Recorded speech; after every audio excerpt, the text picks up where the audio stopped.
지난해 10월 11일 북한은 우리 군의 무인기가 세 차례에 걸쳐 평양 상공에 침투해 대북 전단을 뿌렸다고 주장했습니다. 반드시 대가를 치러야 할 엄중한 군사적 공격 행위이다. 당시 국방부는 관련 의혹을 부인했지만 그런 적이 없기 때문에 확인해 보겠습니다. 불과 1시간 만에 말을 바꿨습니다. 여러 가지 다양한 상황이기 때문에 확인해 드릴 수가 없습니다. 북한은 평양 상공에서 추락한 무인기 사진까지 공개하며 응징하겠다고 위협 수위를 높여갔습니다. 우리 군 역시 북한 정권의 종말이란 극단적 수위의 표현으로 맞대응하면서 군사적 긴장감은 커져갔습니다. 그리고 얼마 후 터진 12.3 비상계엄. 그 이후 윤석열 정권이 계엄 요건을 만들기 위해 북한의 군사적 도발을 유도했던 것 아니었냐는 의혹이 쏟아졌습니다. 무인기 보내는 거 그때 있었잖아요. 그 인물 누구로부터 받았습니까? 그 사항은 확인해 줄 수가 없습니다. 확인해 드릴 수가 없습니다. 왜 확인해 줄 수 없어요? 사실이 아닌 건 아니잖아요. 어디에서 띄웠습니까? 제가 확인해 드릴 수가 없습니다. 전례 없는 외환 혐의 적용까지 가능한 엄중한 사안이었지만 관련 수사는 전혀 진행되지 않았습니다. 이런 가운데 스트레이트는 당시 우리 군이 무인기를 보낸 게 사실이고 지난해 10월뿐만 아니라 계엄 선포 직전인 11월에도 무인기를 추가로 보냈다는 군 내부자들의 진술을 확보했습니다. 그때는 계엄을 상상 못했기 때문에 무리해서라도 계속 하려고 하는구나. 이러면 좀 계속 큰일 날 텐데라는 생각을 하긴 했었습니다. 법적으로도 그렇고 북한 변수가 존재해요. 전시도 북한 변수죠. 사변도 북한 변수죠. 국가 비상사태도 역시 북한의 도발 외에는 없는 거죠. 그렇기 때문에 북한 변수를 상당히 고려에 넣었다라는. 지난해 10월 북한은 평양에 추락한 무인기를 공개하면서 다시 한번 무인기가 출현할 때에는 선전포고로 여기겠다고 위협했습니다. 우리 측도 북한을 강력 비난하면서 일촉즉발의 긴장이 이어지던 11월.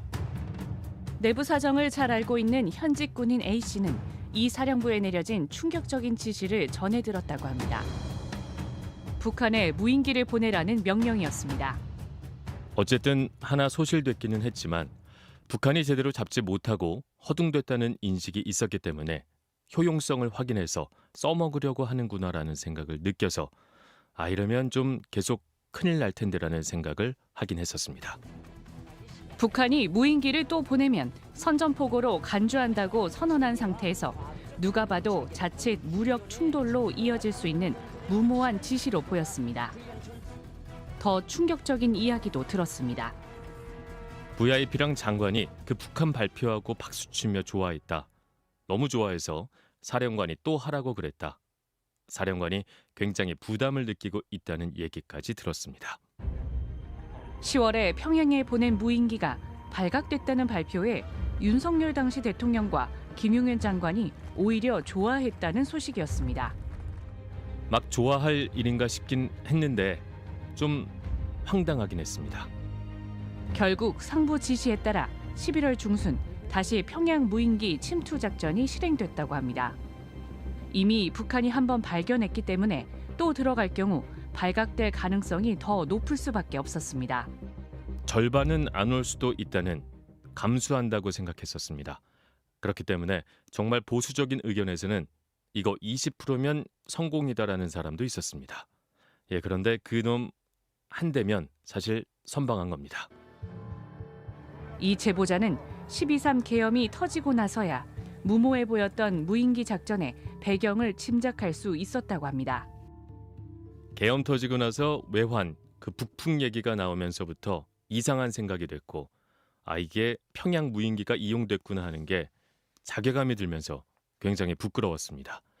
사실 부대가 이거 준비할 때는 그래도 나름의 오물풍선에 대응하는 자부심을 가지고 작전을 준비했던 건데 일단 모든 게 맞춰지는 겁니다. 이 충격적인 제보가 조사를 통해 사실로 밝혀진다면 고의로 북한의 공격을 유도했다는 유력한 증거가 될 수 있습니다. 스트레이트는 또 다른 군 내부자 B 씨의 진술 내용도 확보했습니다.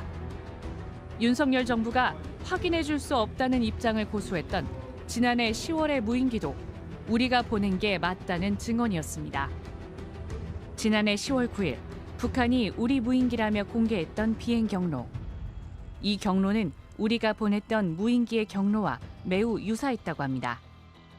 처음에는 이제 병영도에서 출발하고 그다음에 북한 영공으로 들어가기까지 과정인데 이 과정에서는 북한의 지상 레이더를 피하는 궤도, 그러니까 북한에서 이제 지상의 레이더가 탐지하기 어려운 사각지대로 서해안으로 돌아서 가는 궤적이 보였고, 평양 무인기 침투 작전은 시작부터 이상한 점 투성이었습니다.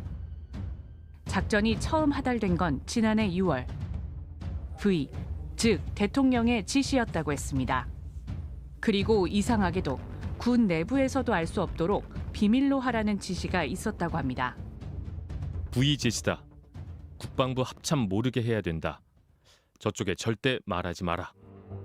드론 작전 사령부는 이때부터 대북 전단을 담을 이른바 삐라통을 만들어서 무인기에 달아 날리는 훈련을 했다고 합니다. 그런데 평양 상공에서 추락한 것처럼 훈련 중에도 여러 차례 무인기가 추락했습니다.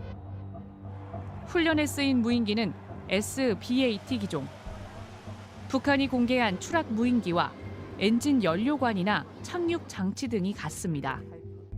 엔진과 그다음에 연료 탱크 사이에 들어간 관의 빨간색 관이라든가 요게 있는 연료 그 모양, 그냥 프로펠러 모양, 그다음에 요거 배기구의 모양 등이 제가 촬영한 내용과 동일한 색깔과 크기로 이루어진 것을 확인해서 이 무인기는 훈련 교육용일 뿐 정찰이나 전투 목적으로는 부적합하다는 평가를 받았습니다. 가장 큰 문제는 소음이었습니다.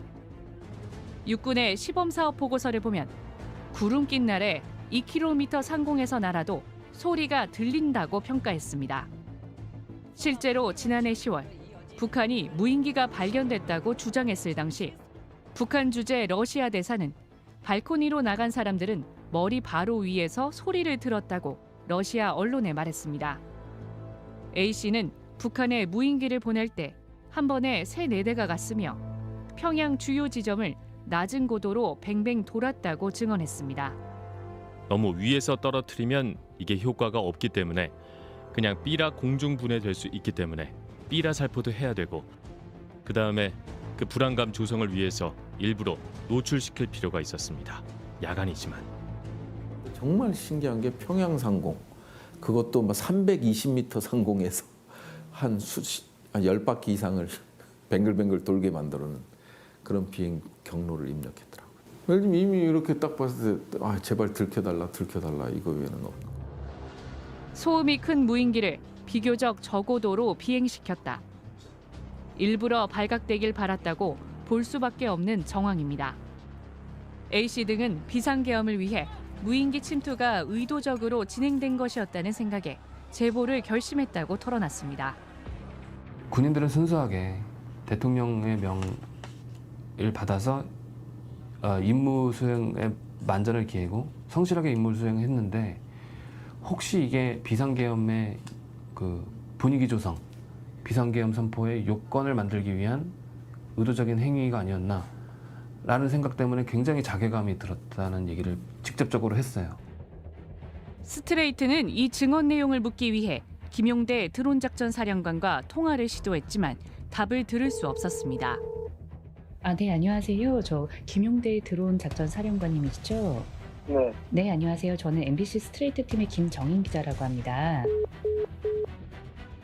김 사령관의 변호인은 군사 기밀과 관련된 문제라 상급기관의 허가 없이는 언급할 수 없다고 밝혔습니다. 그건 확인해드릴 수 없다 하는 게 전체적인 일관적인 입장입니다. 윤석열 정권이 계엄의 명분을 위해 북한의 도발을 유도하려 했다는 정황은 곳곳에서 드러나고 있습니다. 내란의 비선기획자로 알려진 노상원 전 정보사령관의 수첩엔 NLL에서 북한 공격 유도 등의 내용이 적혀 있었습니다. 곽종근 전 특전사령관도 지난 1월 국회 국정조사에서 김용현 장관이 북한의 오물풍선에 원점 타격으로 대응하겠다는 말을 했다고 증언했습니다. 10월 정도로 기억을 하는데 김용현 전 장관으로부터 북한 오물 풍선 쓰레기 상황이 발생하면 원점을 강력하게 타격하겠다 하고 합참 지휘통제실에 직접 내려가서 지휘하겠다 라는 소리를 저한테 직접 비아폰 통화하면서 저한테 했기 때문에 불법 계엄의 전말을 밝히기 위해 반드시 필요하지만 6개월이 훌쩍 지난 지금까지 이 외환 혐의에 대한 수사는 멈춰 있습니다. 이에 따라 내란 특검은 외환 혐의에 대해 본격적인 법리 검토를 하고 있는 것으로 확인됐습니다. 외환죄 중 외환유치죄는 외국 등과 은밀히 공모해 전쟁을 일으킨 경우 무기징역이나 사형이 선고되는 중대 범죄입니다. 다만 북한과 공모했는지 입증하기는 쉽지 않다는 지적도 나옵니다.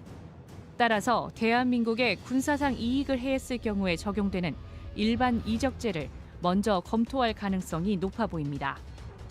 핵심적인 것은 전쟁을 하기 위해서 전쟁을 유도하는 방식의 작전을 했는가도 매우 중요한 것이죠. 부대들만 다 쳐들어가도 다 확보할 수 있는 근거를 이제 마련하고 있기 때문에 전 증거 수집에는 크게 어려움이 없다.